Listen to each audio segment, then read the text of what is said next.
ఇది కక్ష తీర్చుకునే ప్రభుత్వం కాదు. ఇది తప్పులు చేస్తే శిక్షించే ప్రభుత్వం ఇది.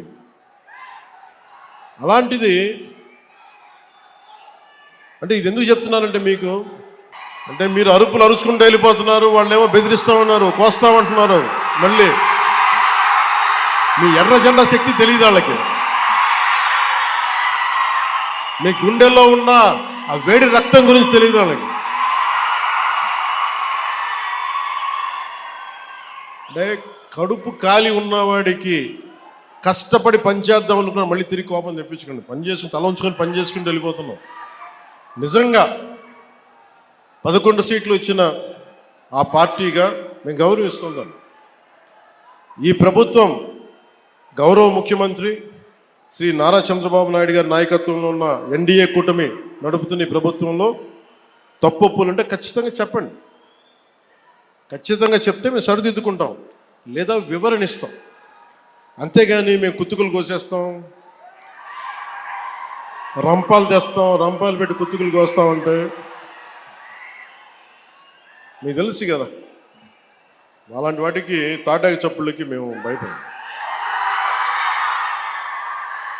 సో జల్ జీవన్ మిషన్కి 2019 నుంచి 2024కి నరేంద్ర మోదీ గారి ఆధ్వర్యంలో నాయకత్వంలో ఉన్న కేంద్ర ప్రభుత్వం మన రాష్ట్రానికి 26,000 కోట్ల రూపాయలు శాంక్షన్ చేసింది, మనకి ఖర్చు పెట్టమని. మీరు ఊహించండి ఎంత ఖర్చు పెట్టారో వీళ్ళు. 26,000 కోట్లు మొత్తం ఇస్తామంటే దానికి మ్యాచింగ్ గ్రాంట్ ఇవ్వకపోవడం వల్ల 4,000 కోట్ల రూపాయలు ఖర్చు చేయగలిగింది. ఆ 4,000 కోట్ల రూపాయలు పోని కనీసం కొన్ని ఊళ్ళకి దాహం తీర్చారా అంటే అది కూడా తీయలే. ఆ 4,000 కోట్లకి పైపులు వేసుకున్నారు, అంతే. పైపులు వేసారు. ఇప్పుడు పైపులు వేస్తే వాటర్ సోర్స్ చూపించాలి కదా. ఎక్కడి నుంచి నీళ్లు పట్టుకొస్తున్నావు, చెరువు నుంచా, కుంట నుంచా, ఎక్కడి నుంచి పట్టుకొస్తున్నావు అంటే అవి కూడా చేయలేదు. పైప్ వేసి కూర్చోబెట్టారు. ఎప్పుడు మనకి ఉపరితలం నుంచి మన సర్ఫేస్ వాటర్ ఎప్పుడు వస్తుందని. దీనివల్ల ఆ 4,000 కోట్లు కూడా చాలా వరకు వృధా అయిపోయినాయి. ఈ రోజున జేజేఎం మెషిన్ ఆగిపోతుంది. ఈరోజు మనం కూటమి ప్రభుత్వం ఎందుకు ఇంత బలంగా ఉన్నామంటే మీరు మా మీద పెట్టిన నమ్మకానికి అన్నదమ్ములు, ఆడపడుచులు, యువత, పెద్దలు, పిన్నలు, రైతాంగం, మధ్యతరగతి అందరూ నమ్మి ఓటేస్తే జల్ జీవన్ మిషన్ పథకాన్ని మేము ఆపేస్తున్నాం అని కేంద్ర ప్రభుత్వం చెప్పారు. నాకు కంటిన్యూ చేయాలని లేదు మాకు. ఎందుకంటే నీళ్ళు ఇవ్వటం అనేది స్టేట్ సబ్జెక్ట్. ఇది ఇన్ని రాష్ట్రాల మీద మాకు భారం అయిపోతుంది, మేము ఇవ్వలేమంటే ముందు నేను వెళ్ళి బిఆర్ పాటిల్ గారిని కలిసి, జలశక్తి మినిస్టర్, కేంద్ర మంత్రివర్యులు వారిని కలిసి వివరించాం. సార్, గత ప్రభుత్వంలో 26,000 కోట్లు మీరు ఇస్తే మేము 4,000 కోట్ల గత ప్రభుత్వం ఖర్చు పెట్టింది, అది కూడా ఇంత అవకతవకలుగా. ఈ రోజున కనుక మీరు ఇవ్వకపోతే మాకున్న సమస్యలు విని మన ప్రకాశం జిల్లా వెలుగొండ ప్రాజెక్ట్ దగ్గర నుంచి మన పల్నాడు, అలాగే మనకి అనంతపురం, శ్రీకాకుళం ఎక్కడైతే ఉన్నాయో అన్ని దాదాపు మేజర్గా ఇవి, మిగతా అన్నిటికీ అన్ని ఎక్కడైతే నీటి ఎద్దడి ఎక్కువ ఉందో వీటన్నిటికీ దాదాపు ఒక 83,000 కోట్లు 84,000 కోట్లు అవసరం అవుద్ది.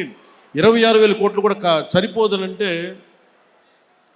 వాళ్ళు అసలు మేము రూపాయి కూడా ఇవ్విచ్చే పరిస్థితిలో లేము, అంత ఇబ్బందుల్లో ఉన్నామంటే కేవలం మనం ఎన్డీఏ కూటమిని గెలిపించాం కాబట్టి మా గొంతు బలంగా, మా గళం బలంగా వినిపిస్తే తర్వాత గౌరవ ముఖ్యమంత్రి చంద్రబాబు నాయుడు గారు, నేను ఇంకొకసారి మరోమారు జలశక్తి మినిస్టర్ గారి దగ్గరికి వెళ్ళి ప్రధానమంత్రి గారికి వారికి చేస్తే ఈ రోజున జేజీఎం ప్రాజెక్ట్ మొదటి విడత మనకి 1,390 కోట్లతోటి మన ప్రకాశం జిల్లాలో మొదలు పెడుతున్నామంటే దానికి మీరు మా మీద పెట్టుకున్న నమ్మకం, కేంద్ర ప్రభుత్వం మన మీద ఉంచిన నమ్మకం. ఒక 4 దశాబ్దాల పైనే కనిగిరిలో పెరిగినాం. 4 దశాబ్దాల క్రితం మొట్టమొదటిసారి స్వాతంత్రం వచ్చాక మన ప్రకాశం జిల్లాలో చేపడుతున్న అతిపెద్ద తాగునీటి సరఫరా పథకం ఈరోజు మనం జల్ జీవన్ మిషన్ ద్వారా చేపడుతున్నాం. 1,290 కోట్లతోటి ప్రకాశం జిల్లాలో 7 నియోజకవర్గాలు ఎర్రగొండపాలెం, గిద్దలూరు, మార్కాపురం, కనిగిరి, కొండేపి, కందుకూరు, దర్శి అసెంబ్లీ నియోజకవర్గాల పరిధిలో 18 మండలాలు 578 గ్రామాల్లో ఉన్న దాదాపు 10 లక్షల పైచిలకు జనాభాకు వచ్చే 30 సంవత్సరాల పాటు ఈ పథకం ఫస్ట్ ఫేజ్ ద్వారా తాగునీటిని అందించబోతుంది. దీనికోసం ఒక water treatment plant, 19 సంపులు, 31 over head balancing రిజర్వాయర్లు, 334 ఓవర్ హెడ్ ట్యాంకులు, 5000 కిలోమీటర్ల మేరకు పైప్ లైన్లు వేసి శ్రీ పూల సుబ్బయ్య వెలిగొండ ప్రాజెక్ట్ నుండి ప్రజలకి, మన ప్రకాశం జిల్లా ప్రజానికానికి నీరు అందజేయబోతున్నాం. గత పాలకులు మీకు చెప్పాను, ప్రజలకు మంచినీరు అందించే కార్యక్రమాలని పూర్తిగా పైకెక్కించారు. అంటే లాస్ట్లో ఇంకా ఓడిపోతున్నామని తెలుసుకునే దశలో అప్పుడు ఒక శిలాఫలకం వేశారు మన ప్రకాశం జిల్లాకు సంబంధించి. నిజంగా వాళ్ళకి త్రికరణ శుద్ధి ఉండుంటే వాళ్ళు ఎప్పుడు చేస్తుండాలి? వచ్చిన మొదటి సంవత్సరంలో చేస్తుండాలి. ఈరోజు వాళ్ళు లక్షల కోట్ల అప్పులు పెడితే అన్ని తట్టుకొని, ముఖ్యంగా మీరు మనం ఉండటం వల్ల ఆంధ్రప్రదేశ్ 21 ఎంపీలను గెలిపించడం వల్ల కేంద్ర ప్రభుత్వానికి అది ఒక బలం, ఆక్సిజన్ అయిపోయింది. దానివల్ల మనకి ఈరోజు డబ్బులు వస్తూ ఉన్నాయి. దానికి కారణం మీరు మమ్మల్ని నమ్మి, నారా చంద్రబాబు నాయుడు గారి నాయకత్వంలో నమ్మిన కూటమిని గెలిపించినందుకు దానికి నిదర్శనం ఈ రోజున మన ప్రాజెక్ట్ స్టార్ట్ అవటం. గత ప్రభుత్వం 5 సంవత్సరాల ఎలాంటి మంచినీటి పథకం మొదలు పెట్టలేదు. చివరి సంవత్సరం ఇందాక చెప్పినట్టుగా ఎలక్షన్కి ముందు శిలాఫలకాలు వేసి పరిమితమయ్యారు.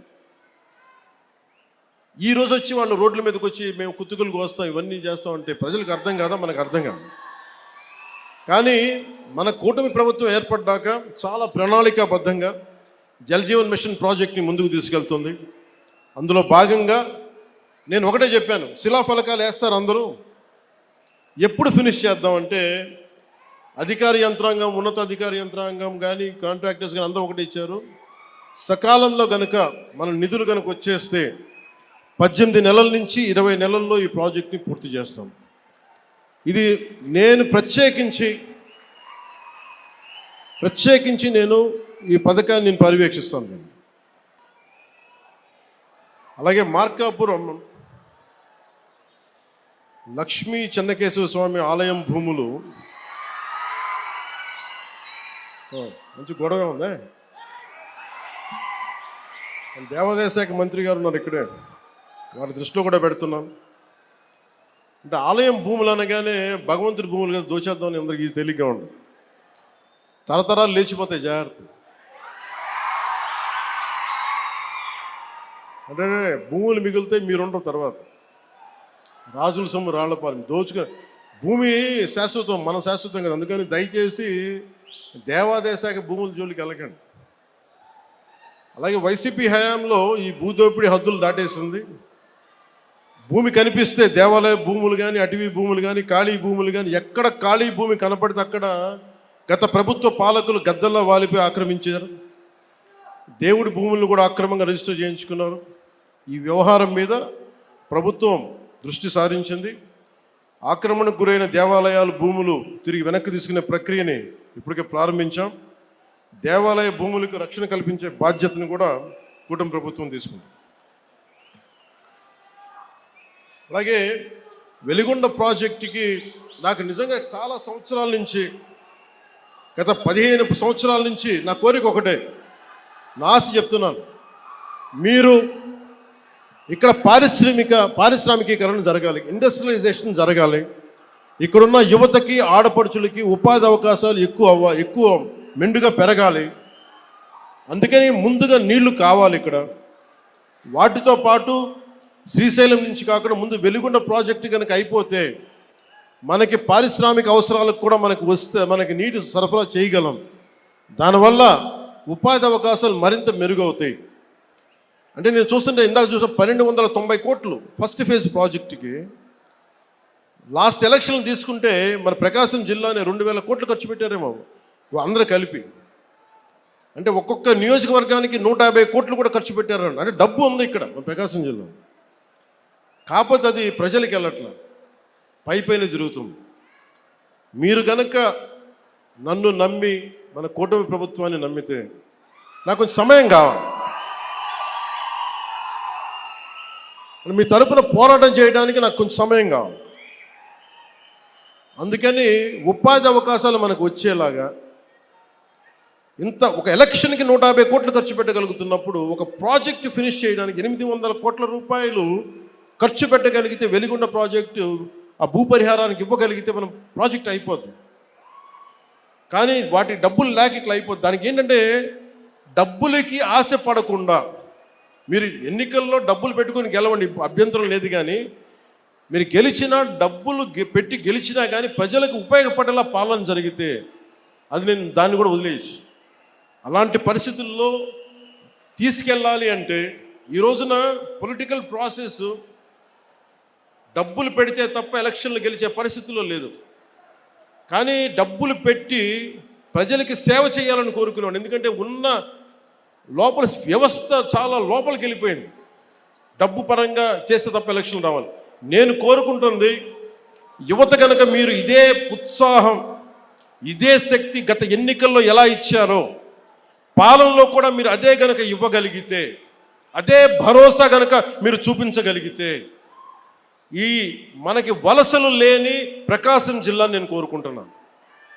సమృద్ధిగా నీరు లభించే ప్రకాశం జిల్లాని కోరుకుంటా ఉన్నాను.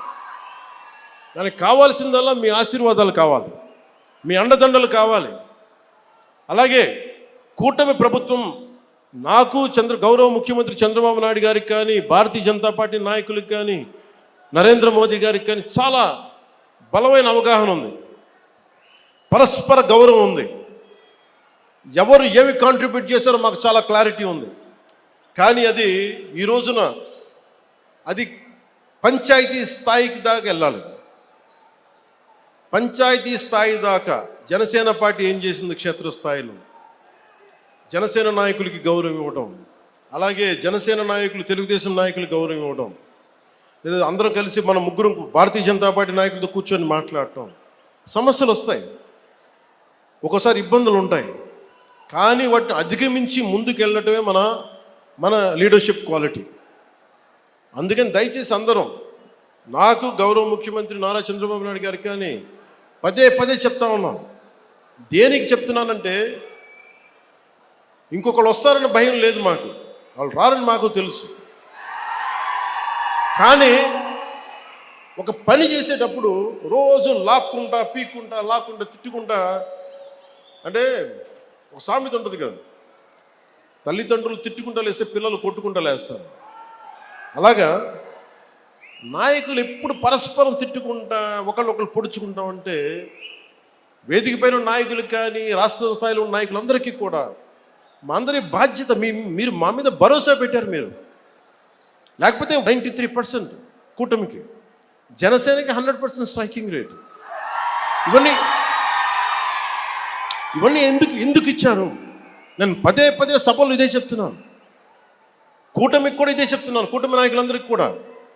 దయచేసి దీన్ని ఒకళ్ళు ఎక్కువ ఒకళ్ళు తక్కువ కాదు, అందరం చాలా అవసరం, ఒకళ్ళకొకళ్ళు అందరం చాలా అవసరం.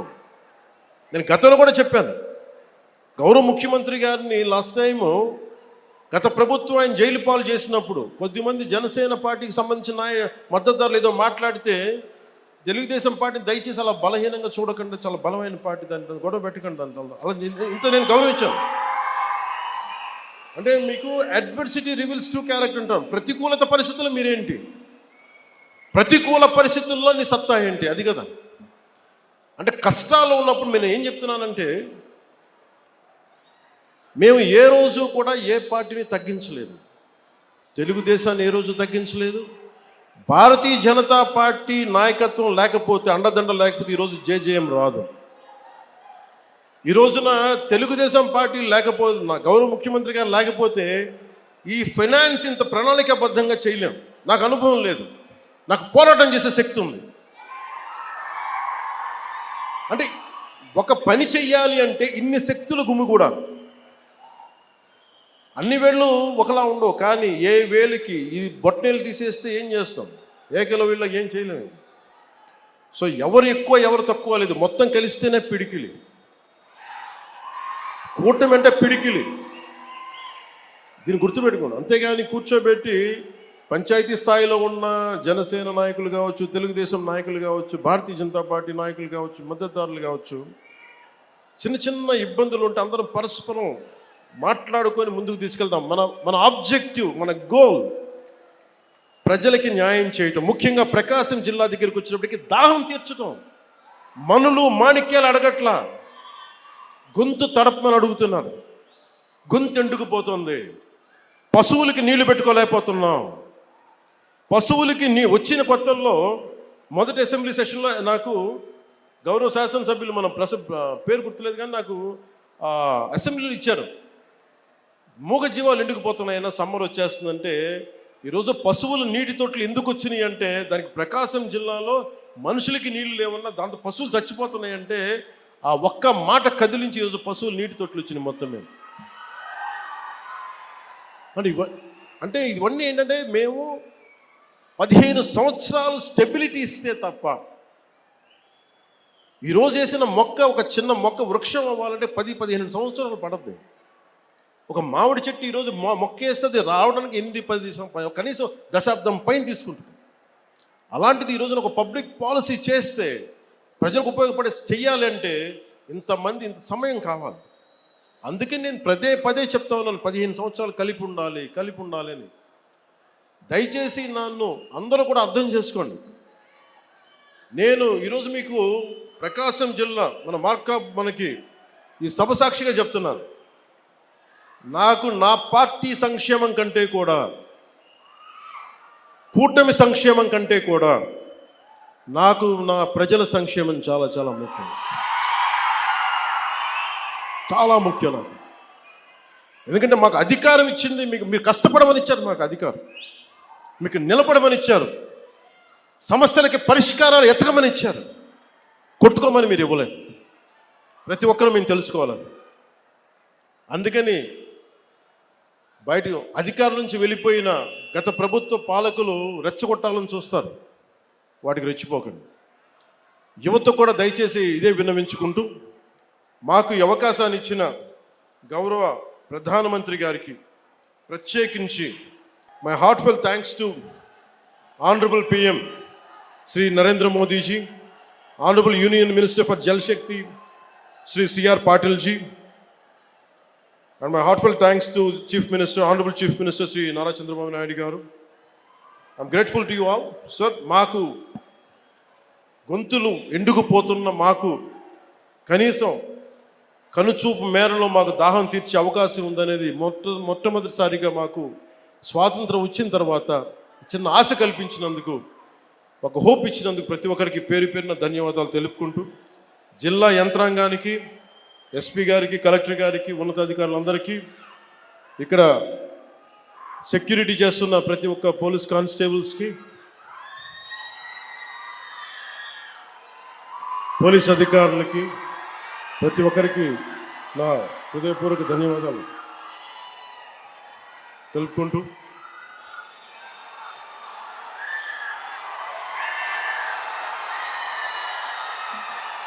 నేను మీకు వాక్యాలు చెప్పి సెలవు తీసుకుంటాను.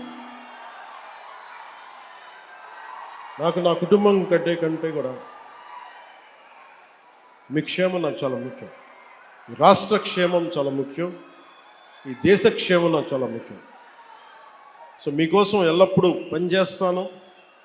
కష్టం ఉంటే సాధ్యమైనంత వరకు నా చేతిలో ఉంటే ఖచ్చితంగా తీర్చేస్తాను. కొన్నిసార్లు నిధుల లేమి వల్ల, నిధులు సరైన సకాలంలో రాకపోవడం వల్ల డిలే అవ్వచ్చేమో, కానీ చేయడం అడుగు పక్క. సో మీ అందరికీ మరోమారు ధన్యవాదాలు తెలుపుకుంటూ, అంటే ఉదాహరణకి బాలినేని శ్రీనివాస్ గారు ఉన్నారు వేదిక పైన. బాలినేని శ్రీనివాస్ గారు కూడా గతంలో వైసీపీలో చేశారు. అంటే నేను ఎప్పుడు కూడా వ్యక్తిగతంగా ఏ వ్యక్తితో నాకు గొడవలు ఉండవు, నాకు గత ముఖ్యమంత్రితో సహా. కాకపోతే మీరు ప్రజలకి ఇబ్బంది కలిగిస్తే మటుకు అట్లాంటి సమయంలో కూడా బాలినేని గారు నాకు చాలా ఎప్పుడు అండగా నిలబడేవారు. అంటే చాలా బలంగా మాట్లాడగలిగే వ్యక్తి, ఒక సమస్య పైన అవగాహన ఉన్న వ్యక్తి.